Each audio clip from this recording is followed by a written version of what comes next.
Hello everyone and welcome back to the High Council. Today we are treated with a double drop of new cards for Star Wars Shatterpoint. So we have looked at Cad Bane, and in this one we are looking at Queen Padme Amidala with a preview.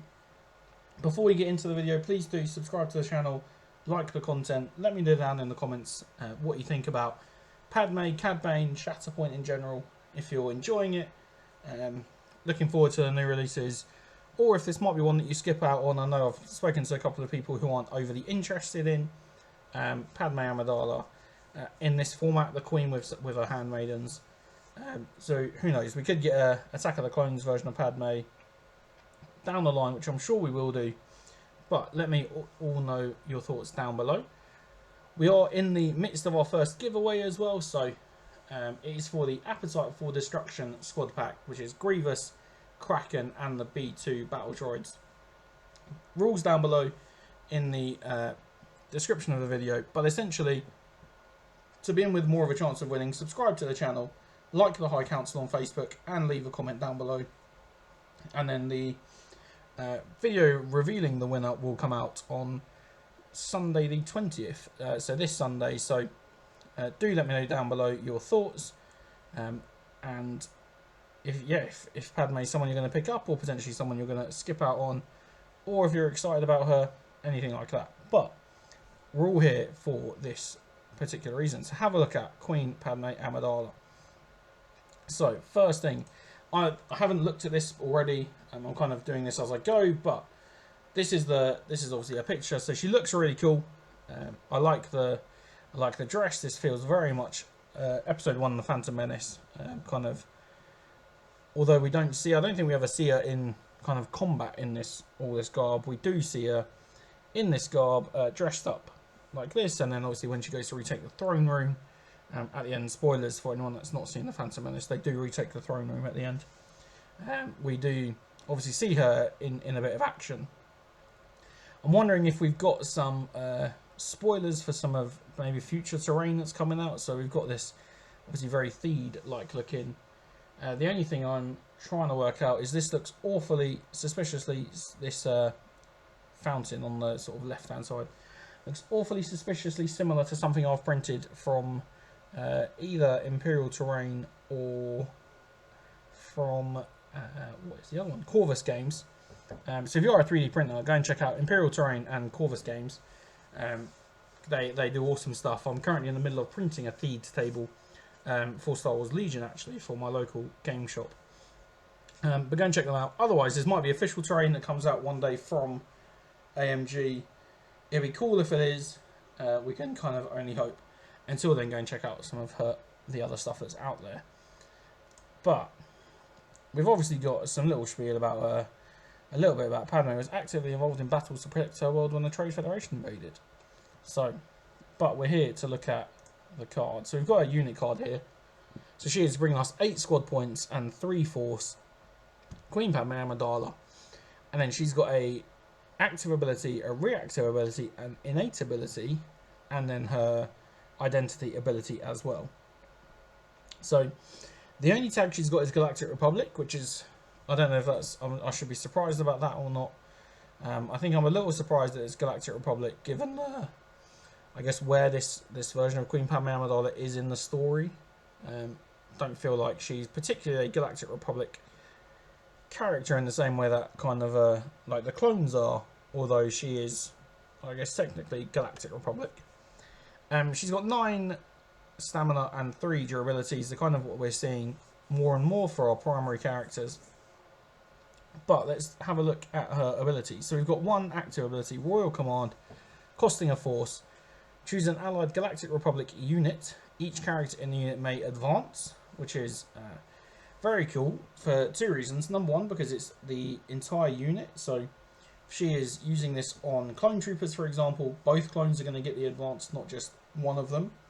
And then the other reason is it's because it's an advance. It's not a dash.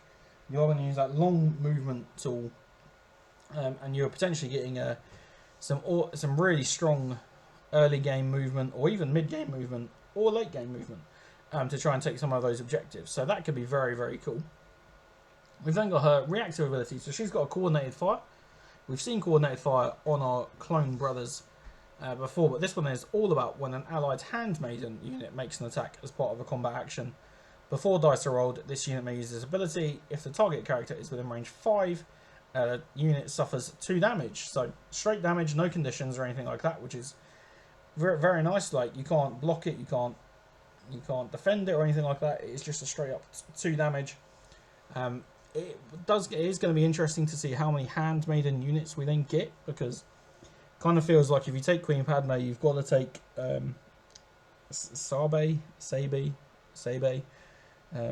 I'm going to call her Sabe, which is definitely not right. Feel free to correct me.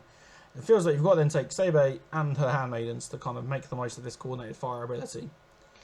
We've then got Crack Shot, her innate ability. So characters in this unit have Sharpshooter 2.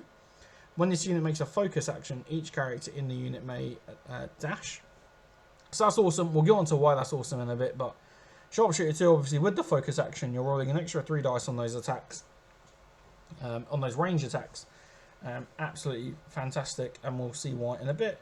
And then we've got Servant of the People, her identity ability. So whilst this unit is not wounded, and while one or more characters in this unit are contesting an active objective, so not wounded and contesting an active objective, depending on the active stance, some different things happen. So if the active stance is Faith in Diplomacy, each Galactic Republic supporting characters can contest the same objective even whilst they're wounded, which is very wonderful, because that is a big way that you can lose your objectives, is by them getting wounded and then not activating. Alternatively, whilst this unit is not wounded, the active stance is Aggressive Negotiations. Allied Galactic Republic supporting characters within range 4 add 1 dice to their attack rolls. So you've got her right in the middle of, you've probably got clones, let's just say the 5 first and the 2 12 on either side. They're going to roll that extra attack dice, which could really change the balance. Or, get another crit, some more damage out there, things like that. So that is Queen Padme. We've then got a little bit about her, and we get into her stance cards. So, 2 different, and you've got to remember with these attack dice for range attacks, you've potentially got the Sharpshooter 2 coming on top of this as well. So, let's start with Aggressive Negotiations. Range 4 attack with 7 attack dice, 5 defensive dice, or an engaged 6 attack dice and 5 defense dice. If we look at her expertise, her range expertise, 1 becomes a crit, 2 becomes a crit and a hit, and 3 becomes 2 crits and a hit. Her engaged, as she's not really about engaging, 1 becomes 1 hit, 2 becomes 2 hits, and 3 plus becomes 3 hits.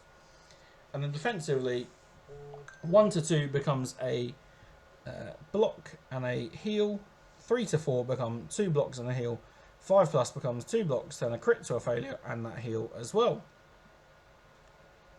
So, quite a bit of, you're going to be using this range attack, probably for sure, just to maximise the opportunity there to get those crits.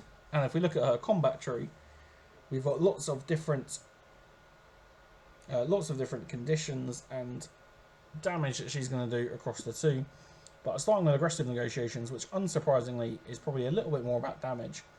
So we start off with 2 damage. We either go up for another 2, or we come down for a damage and exposed, before coming into the middle for a damage and a shove. We then go up to the top for 2 damage, followed by a damage and a shove, or down to the bottom for 1 damage, 2 heals, followed by a damage and a reposition.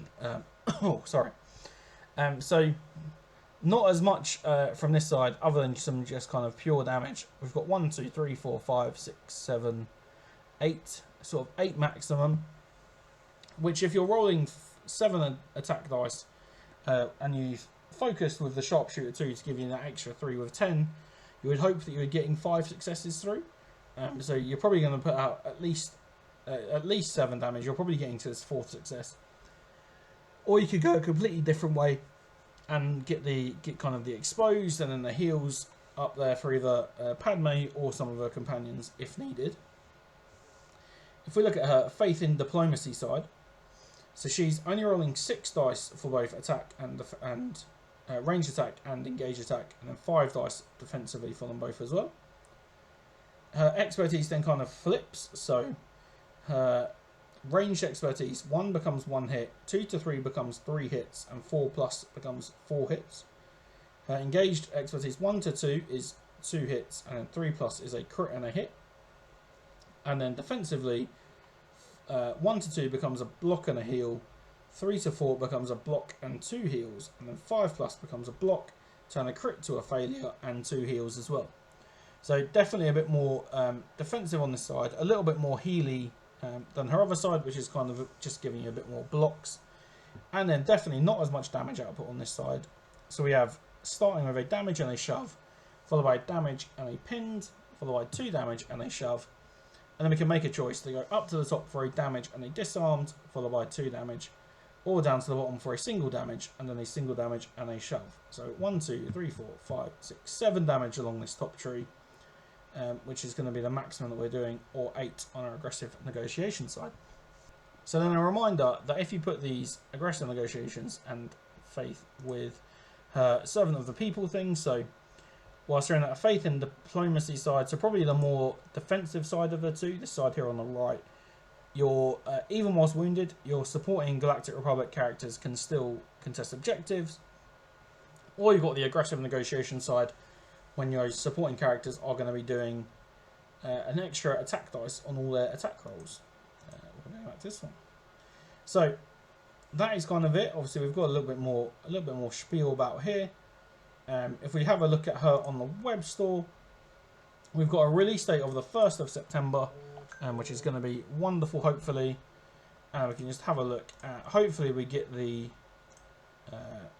reveal for, we've got obviously Padme, Sabe, who knows, the handmaidens down here, and then obviously we've got the in-depth, like it looks like on this, why I forgot to keep saying the name, Sabe. We've got some other terrain features for your base, which is quite nice. And then we've got the 2 handmaidens, which I just think will be cool. I think it'll be something quite different to have on the battlefield, as opposed to having, you know, your legions of droids, to have something nice and colourful, and Queen Amidala herself, as Newt Conroy would say. Which will be quite interesting, and hopefully get some more people interested. So that is Padme Amidala as the Queen, a review. Let me know your thoughts down below. Thanks if you're still here for checking out the video, and then we'll see you in the next one.